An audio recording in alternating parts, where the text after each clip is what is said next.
Hello दोस्तों, तो कैसे हैं आप दोस्तों। कई दिन बाद आप लोगों के सामने आया हूं। जाहिर है अच्छे होंगे, आप तंदुरुस्त होंगे।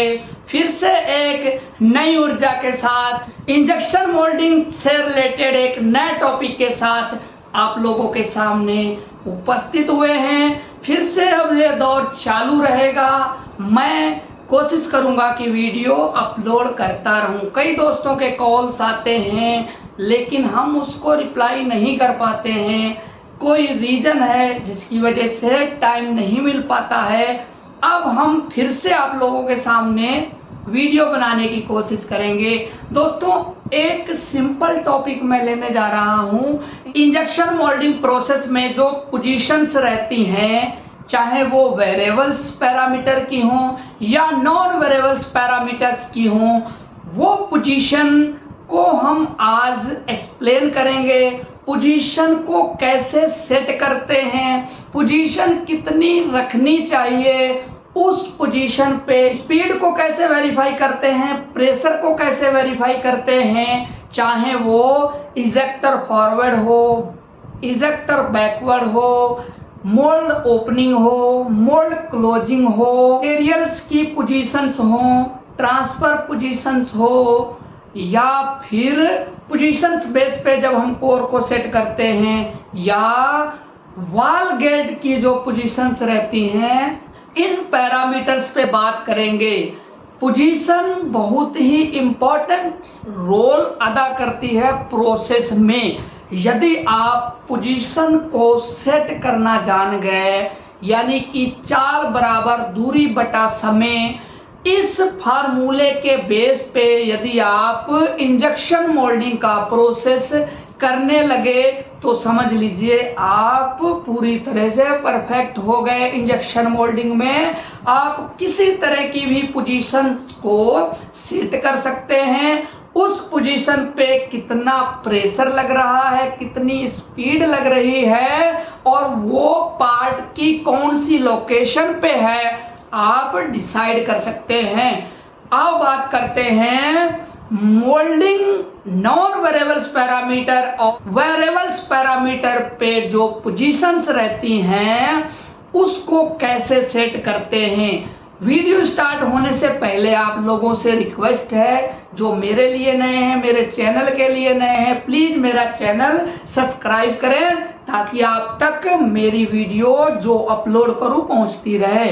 बात करते हैं इंजेक्शन की। पार्ट को फिल करने के लिए जो मटेरियल हम देते हैं या शॉर्ट साइज रखते हैं, उसको किस किस पोजीशन से कितनी स्पीड और कितने प्रेशर और कितने टाइम तक इंजेक्ट करना है मोल्ड के अंदर, उस पे बात करते हैं। ये कोई पार्ट है, ऐसे ही बना दिया मैंने पार्ट का डायग्राम, और ये गेट है। यहाँ से मटेरियल इन होता है कोर एंड कैविटी में। तो हम बात करेंगे 120 mm को हम कितने कितने भागों में इस तरह डिवाइड करके पार्ट को पूरा फिल करेंगे।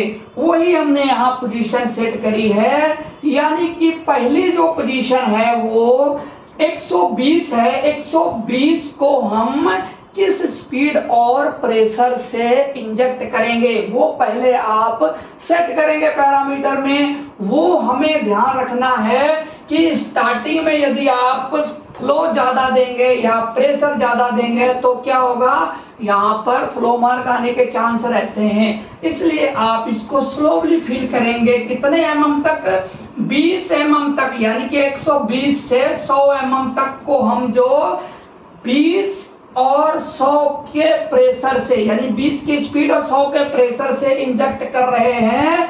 20 mm मटेरियल, यानी यहाँ तक का हम ये पैरामीटर से इन कर रहे हैं। इसमें जो टाइमिंग होगी, एक्चुअल फिलिंग टाइमिंग होगी, वो अलग आ जाएगी। वो टाइमिंग कोई भी हो सकती है जब आप सेट करेंगे। पहला पोर्शन आपने यहाँ तक फिल कर दिया, उसके बाद जो है स्पीड को आपने बढ़ाया। कितने mm आपने और मटेरियल डालना है, 100 से 90 mm, तो आपने क्या किया, 100 से 90 mm को आपने 30 की स्पीड और 100 के प्रेशर से इंजेक्ट किया। तो वो ये पोजीशन हो गई।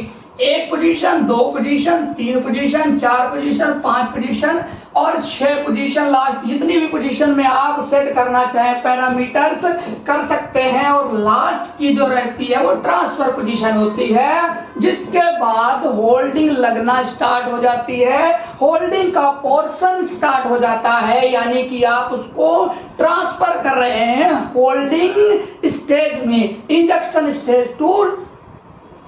स्टेज टू होल्डिंग स्टेज, वो हो जाती है ट्रांसफर पोजीशन। लास्ट की यही होती है स्पीड, जो जिसको हम ट्रांसफर कर रहे हैं होल्डिंग स्टेज में, वो लास्ट की स्पीड और प्रेशर है। तो हम इस तरह से पैरामीटर सेट कर सकते हैं। यदि ये पैरामीटर सेट हैं तो आपको पता करना है, आपको ऐसे नहीं पता लग रहा पार्ट में कि कौन सी जगह पे ये काम कर रही है, स्पीड इसकी कौन सी जगह पे ये काम कर रहा है, प्रेशर इसका। तो आपको क्या करना होगा, तो कैसे पता करेंगे कितनी पोजीशन है या कितने स्टेज है। 5 स्टेज में हमने प्रोसेस सेट कर रखा है, तो हम इसको क्या करेंगे 4 स्टेज कर देंगे। तो क्या होगा, 4 कर देंगे तो क्या होगा, लास्ट की पोजीशन, स्पीड और प्रेशर हट जाएगा। तो क्या हो जाएगा, यहां तक जो पार्ट फिल हो रहा था इस स्पीड और इस प्रेशर से, वो क्या हो जाएगा, फिल होना बंद हो जाएगा। तो हमें पता लग जाएगा कि ये एरिया पे 35 की स्पीड और 130 का प्रेशर लग रहा है।